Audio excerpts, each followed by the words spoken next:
فاتحہ۔ بسم اللہ مالک یوم الدین، ایاک نعبد و ایاک نستعین، اهدنا الصراط المستقیم، صراط الذین انعمت علیہم غیر المغضوب علیہم ولا الضالین۔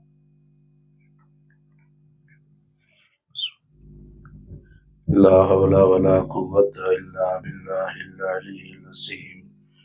اعوذ باللہ من الشیطان اللعین الرجیم۔ بسم اللہ الرحمن الرحیم۔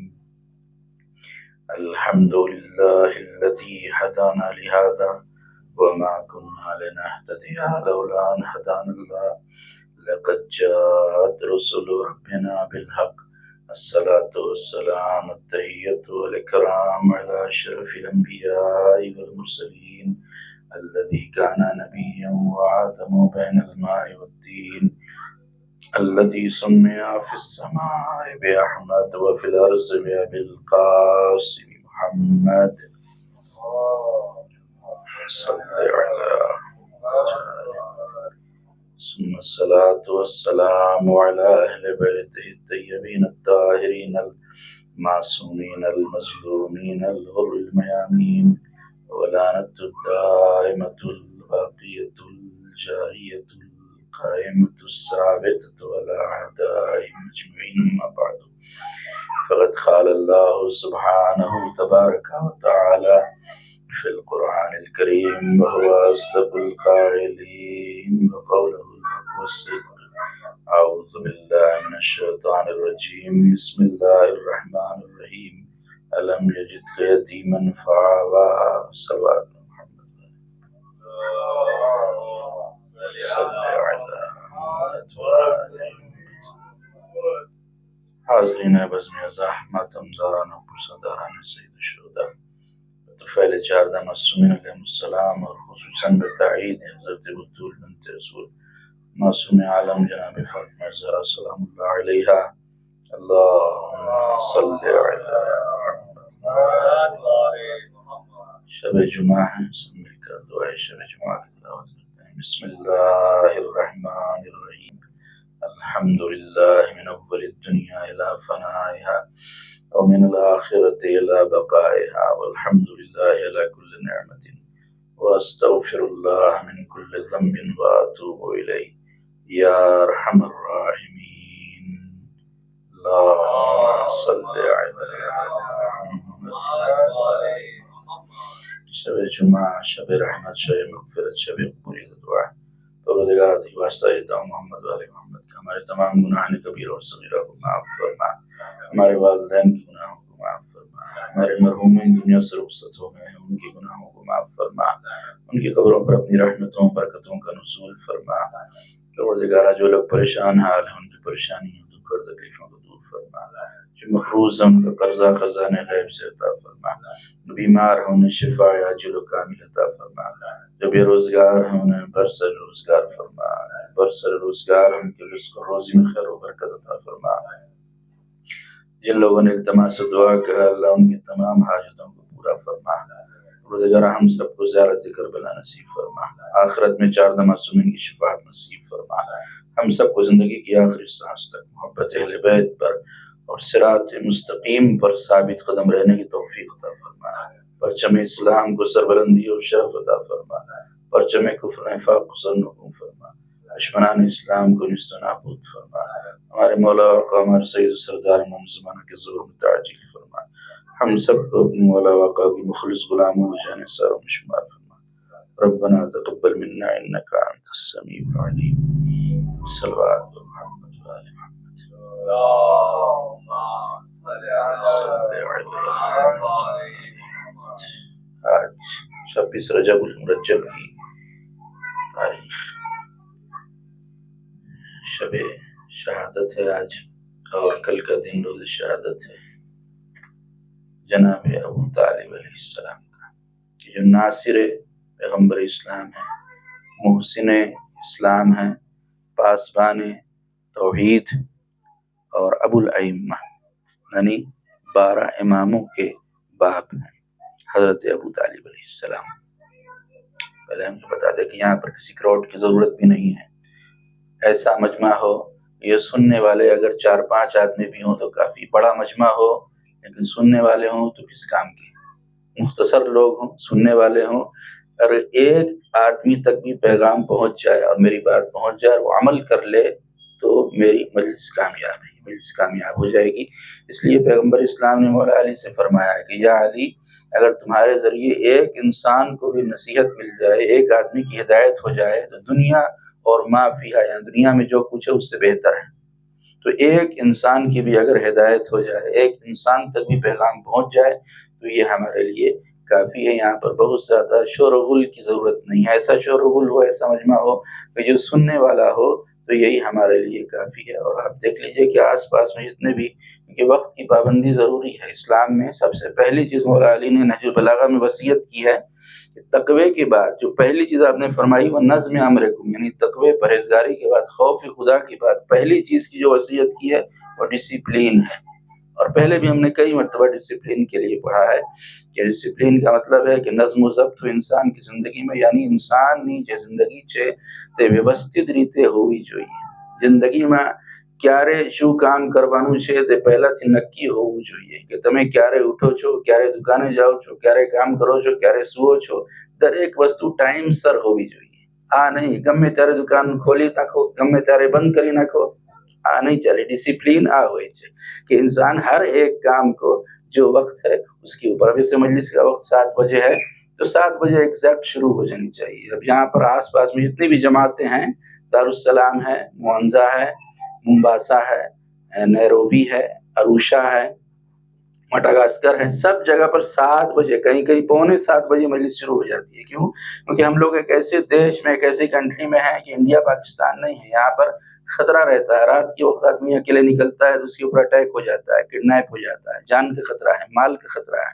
تو اس لیے جتنا جلدی ہو سکے پروگرام کو مغرب کے فوراً بعد شروع ہو، مغرب کے فوراً بعد ختم ہو، اس کا خیال رکھیں۔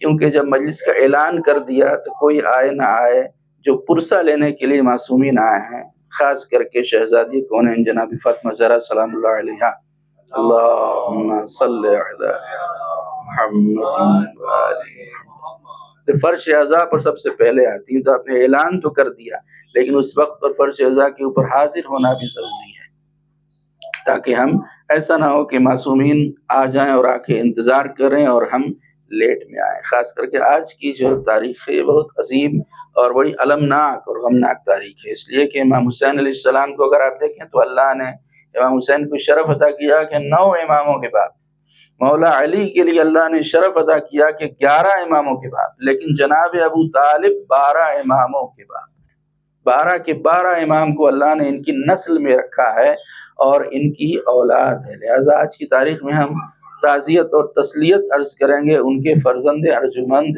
ہمارے زمانے کے امام زمانہ اجل اللہ تعالیٰ فرج شریف، اللہم صلی علی محمد، اور اس کے بعد آپ تمام مومنین اور مومنات کی خدمت میں تسلیت اور تعزیت عرض کرتے ہیں جناب ابو طالب کی وفات، حسرت حیات اور آپ کی شہادت کی۔